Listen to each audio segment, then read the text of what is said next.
दोस्तों स्वागत है आप सभी का वर्ल्ड अफेयर चैनल पर। स्टार्ट करते हैं अपने आज के करंट अफेयर डेली बेसिस पर। यहाँ पर आप पढ़ सकते हैं quick point, organisation, special day, MCQ, news of the day, NPYQs. आप मेरा टेलीग्राम चैनल ज्वाइन करें अमन सर वाईफाई स्टडी, थोड़ा आपको कंटेंट अवेलेबल हो सके इस वीडियो का और बाकी जीएस का भी।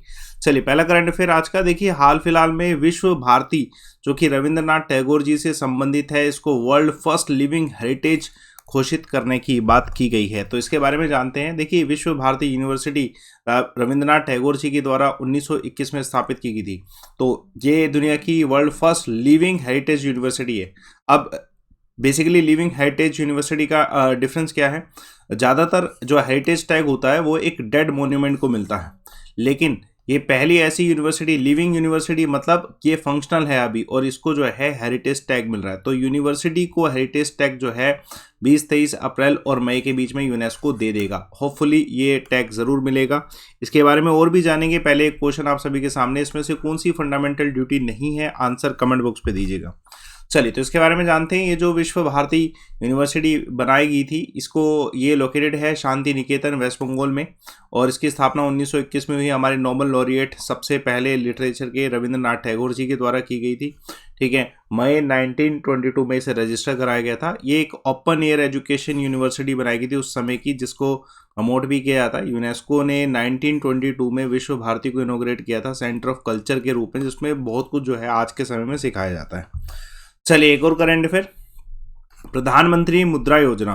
देखिए प्रधानमंत्री मुद्रा योजना पे एक सर्वे आया। उस सर्वे को किसने कंडक्ट कराया था? Ministry of labour and employment ने कंडक्ट कराया, और उनके हिसाब से एम्प्लॉयमेंट जनरेशन प्रधानमंत्री मुद्रा योजना के अंतर्गत जो है वो इंक्रीज हुआ है, और स्कीम ने जनरेट किया है 1.12 करोड़ का एडिशनल एम्प्लॉयमेंट 3 सालों में, सिर्फ 2015 से 2018 के बीच में। इसके बारे में और जानेंगे स्कीम के बारे में।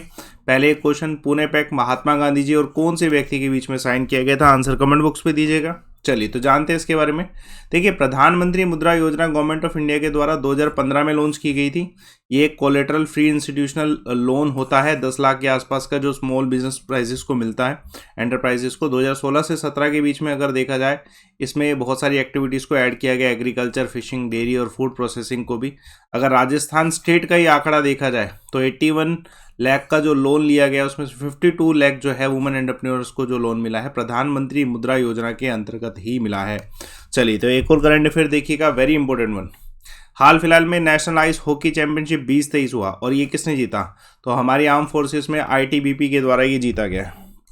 तो सेंट्रल आइस हॉकी टीम जो है आईटीबीपी ये जीती है, और ये 12th एडिशन हुआ था। ये कंपटीशन लद्दाख में हुआ, और इस चैंपियनशिप को किसने ऑर्गेनाइज किया था? इंडिया के जो ice hockey association of India है, इसके द्वारा कराया गया। बेसिकली आईटीबीपी ने किसको हराया? लद्दाख स्क्वाड को हराया 1-0 के स्कोर से। ये इनका 3rd कंसेक्यूटिव विन है आईटीबीपी का। उसके अलावा कौन से इंडियन क्रिकेटर्स हैं जो कि आईसीसी मोस्ट वैल्यूएबल प्लेयर्स की लिस्ट में आए हैं? तो विराट कोहली और हाल फिलहाल के जो सूर्य कुमार यादव लेटेस्ट प्लेयर हैं, उनको भी लाया गया। उसके अलावा ICC player of the month for October किसे मिला? तो विराट कोहली को मिला था, फेमस खिलाड़ी, इसलिए इन पे डायरेक्ट क्वेश्चन आ सकता है। चलिए कौन सी स्टेट में 15th मीटिंग हुई standing committee of central zonal council की? तो देखिए हाल फिलहाल में ये मीटिंग कराएगी उत्तराखंड में। ये 15th मीटिंग थी सेंट्रल जोनल काउंसिल की, देहरादून में हुई, उत्तराखंड में भी। इसमें चीफ सेक्रेटरी ऑफ स्टेट जो है ये भी जो है सम्मिलित थे। कुछ यूके और कुछ उत्तर प्रदेश और मध्य प्रदेश की लोकेशन के जो मेंबर हैं वो सब इसमें पार्टिसिपेट किए थे। ठीक है, और बेसिकली इसमें जो है डिस्कशन किया गया कि जो इंटर स्टेट्स जो इश्यूज़ हैं उन सब चीज़ों को ही जोनल काउंसिल मीटिंग में डिस्कस किया जाता है। तो उसके अलावा जियो मार्ट इंडिया 2022 समिट कहाँ पे ऑर्गेनाइज किया जाएगा? तो हैदराबाद में। First infrastructure working group meeting G20 कहाँ पे हुई? तो दोस्तों ये पुणे में हुई है। वेरी इंपॉर्टेंट करंट अफेयर देखिए, हाल फिलहाल में 73rd foundation day supreme court of India का जो है ऑर्गेनाइज किया गया, और इसमें जो चीफ जस्टिस कौन सी देश के हैं जो चीफ गेस्ट के रूप में आए थे? तो दोस्तों सिंगापुर के जो चीफ जस्टिस हैं, चीफ जस्टिस ऑफ सिंगापुर, जिनका नाम है सुदेश मेनन, इनको एज अ चीफ गेस्ट जो है लाया गया। ये आए थे 73rd foundation day of supreme court. इन्होंने अपने जो लेक्चर को डिलीवर किया, इसमें उनका जो मेन पॉइंट था वो था role of judiciary in changing world. ये इनका जो है सब टाइटल भी कह सकते हैं।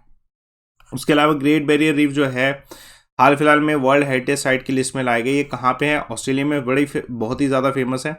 कौन से देश में recently United nation peace building commission स्थापित किया गया? तो नेपाल में। एक और करंट अफेयर देखिए, वेरी इंपॉर्टेंट वन। हाल फिलहाल में एक ये लेक का नाम है जाया तसो लेक। ये फर्स्ट बायोडाइवर्सिटी हेरिटेज घोषित की गई किस यूटी की?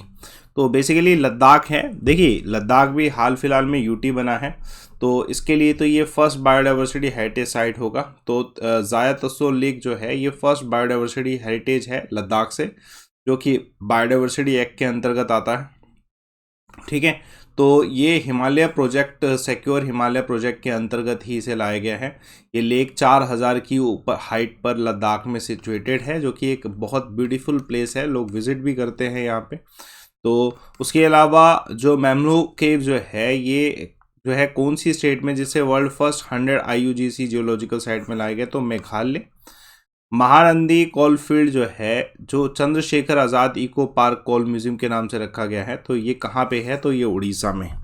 चलिए, कल एक सवाल पूछा गया था, कोलकाता और ढाका के बीच में कौन सी ट्रेन की सर्विस चलती है? तो निगर का आंसर बिल्कुल सही है, मैत्री ट्रेन इकलौती सर्विस है। आज का सवाल कि सती सिस्टम को कौन से गवर्नर जनरल ने अबोलिश किया था? आंसर कमेंट बॉक्स पे दीजिएगा, टेलीग्राम चैनल ज्वाइन करिएगा, अमन सर वाईफाई स्टडी, थोड़ा आपको कंटेंट मिले। दोस्तों सब्सक्रिप्शन लेना आप सभी के लिए बहुत बेनिफिशियल हो सकता है। सब्सक्रिप्शन आपकी तैयारी को और आसान बना देता है।